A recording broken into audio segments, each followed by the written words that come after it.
milestone. Jamboree Grill began as a humble catering venture inspired by Mom Carol's deep love for cooking and a passion for bringing people together through food. What started in home kitchen has now grown into the space built to share comforting Filipino flavors with the community.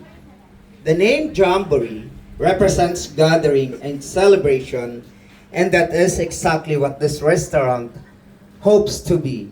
A place where families and friends come together, enjoy great food, and create meaningful moments.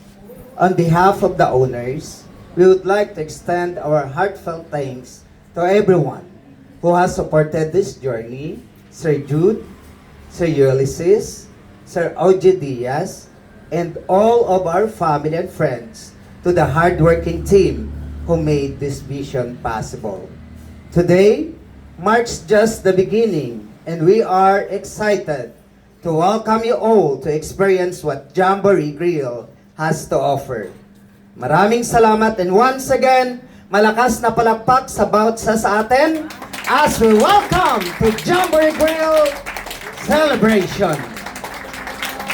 Congratulations, Padre. Ayun na po. Magbe-bless po muna tayo before we will proceed to the ribbon cutting.